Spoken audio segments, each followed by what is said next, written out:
So let's say you have a brilliant idea for a video. You flesh it into a script, grab your camera or an iPhone and head out to shoot. You come back thinking you've got some amazing footages and get to editing it, only to realize that you've forgotten half of the shots you needed. Maybe a close-up of your product, or maybe a B-roll of how it gets used, or simply a footage of a customer using your product. If this is something that has happened to you, you know how painful this can be. And the easiest way to never ever find yourself in a spot like this is to create a good storyboard. So in this video, we'll walk you through 2 simple ways for how you can create an effective storyboard for your videos. The first one is more visual, and the second one involves describing your scenes in the form of a text. Sounds fun? Let's jump right in. Let's start with the first way, which is a lot more common among creators and filmmakers, which is using stick figures and illustrations to bring out your scene. One big disclaimer I'd like to give you before you start to panic is that you don't have to be a great sketch artist to storyboard. In fact, just drawing simple shapes denoting different objects can get your point across. Here's legendary director Martin Scorsese using extremely basic stick figures to illustrate his scenes and plan them out. So the emphasis here is that it's okay to not create great looking sketches, but to create a reference board of sorts that can help you structure your shooting and your editing process. Now, before we jump into the parts that make up a storyboard, you'd want to use the link in the description to download a free storyboard template from Studio Binder that you can use to follow along. And you'd also want to give this video a like so that we keep bringing you such videos. Okay, so let's start with the first component of a storyboard, the panel or the frame itself. The panel is the rectangle proxy for what your audience is going to see. Panels come in a bunch of different shapes, so make sure you pick one that matches the aspect ratio in which you're going to shoot or edit your video in. So for example, if you're creating a YouTube video, you'd want your panel to be 16:9. But if you're creating a Facebook ad, you'd want it to be 1:1. Once your panel size is locked, it's time to pay attention to how you would want to put your subjects in each frame. This will decide your composition and will also guide you with the kind of angles and shot you would want to use when you're actually shooting your videos. For example, a person drawn really small in the panel intuitively denotes a long shot. On the other hand, drawing just the eyes of your subject would imply a super close-up shot. So if you're creating an ad and want a close-up of the brand name or the label, you can just draw that out in the panel. How you're seeing the subject from the panel will also denote the angle that you want to shoot your scene from. For example, if you have a scene where you want to show your subject talking to the camera, like in a vlog, you'd want to draw him at eye level. On the other hand, if you want to show your point of view when you're looking at your feet on a beach, you'll want to draw this from a top angle. You can also indicate motion in your frames with the help of arrows. Let's say you want to indicate that your subject moves from left to right in the frame.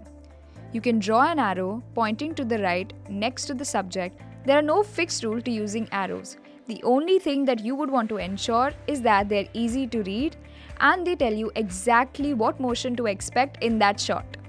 Now, if you want to add more detailing to your shots, you can add arrows inside your panel to indicate the movement of your characters, or around the edges to indicate camera movements, like pan or zoom. Again, you can always detail this out with the text next to your arrow or below your panel to add more clarity and avoid any confusion while shooting your footages.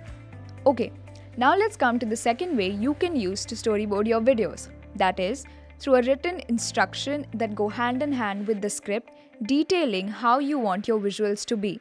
You can use the storyboard for when you're creating short-form bite-sized content like a 30-second Instagram ad or a quick promo video for your brand. We'll use a promo video we created last year to take you through the steps. If your video has a voiceover that'll form your entire script, you'd want to first flesh out your voiceover text as we did here.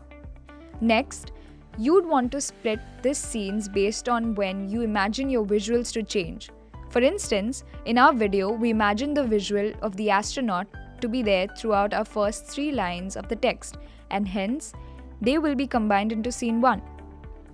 Our second line needed to have a separate visual that showcases how we only got a few views, so that became our second scene, and so on and so forth.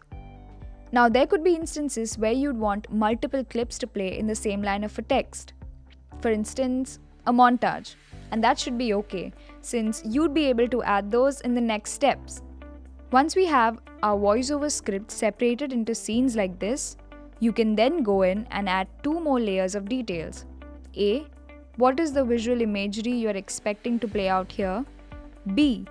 Is there any text that you want displayed on the screen, like a discount code or a CTA or some text that is important and needs to be on the screen?